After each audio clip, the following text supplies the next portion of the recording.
Pak Monik. Oke, ya. Saya berharap warga negara Indonesia juga belajar sejarah. Kores, pendiri nih, kerajaan Persia adalah seorang Zionis. Apa itu Zionis? Koreslah yang memulangkan orang Yahudi yang pada saat itu hidup di dalam tawanan, dibuang ke Babilonia oleh Nebukadnezar. Kores ketika mengalahkan Babilonia, memulangkan orang Yahudi kembali ke Yerusalem, mengizinkan pembangunan bait suci yang kedua. Lalu tindakan Kores ini ditulis di dalam namanya Silinder Kores. Silinder Kores menjadi artefak yang menunjukkan adanya hak asasi manusia yang dimulai di Persia. Dan ini sungguh luar biasa.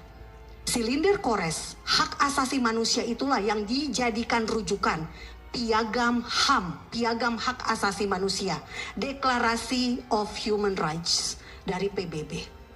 Jadi ketika warga negara Iran, rakyat Iran direpresi oleh pemimpin spiritual Iran, dan sekarang pemimpin spiritual itu sudah tidak ada lagi, Ali Khamenei sudah tewas, rakyat Iran berterima kasih kepada Israel.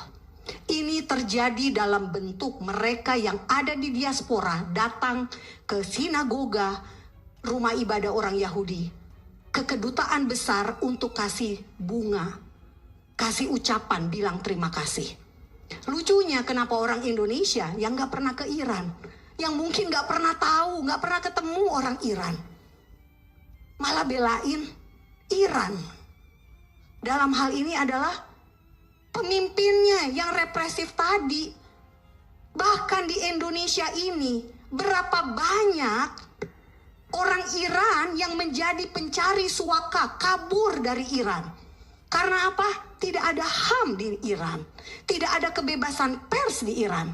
Waktu saya ke Iran tahun 2011, saya tidak boleh nginep di hotel karena tidak aman menurut KBRI Indonesia. Kami nginepnya di kediaman Duta Besar Indonesia di Teheran.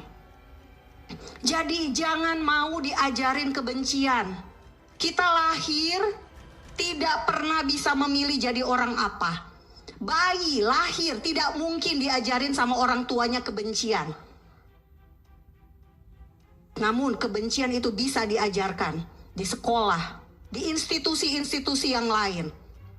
Saya sangat menyayangkan tadi adik-adik mahasiswa di ruangan ini bersorak, bertepuk tangan ketika Iran dinyatakan sebagai pendana untuk Hamas. Ini teror. Kita tidak pernah berpihak pada teror dan kekerasan. Ini yang harus kita punyai sebagai bangsa Indonesia. Jadi jangan sampai kita diadu domba.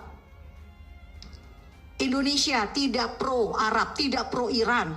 Jangan sampai gara-gara isu negara lain, mahasiswa malah turun ke jalan, marah-marah ke pemerintah. Makanya saya setuju Presiden Indonesia Prabowo Subianto ke Iran untuk mediasi. Agar apa? Agar Selat Hormuz itu dibuka sehingga emak-emak kita se-Indonesia bisa tetap dapat minyak yang murah, dapat apa saja, gas, listrik untuk listrik dan semuanya lebih baik. Oke, baik. Indonesia harus lebih damai. Oke. Karena damai selalu baik. Terima kasih, Mbak Monik. Silakan.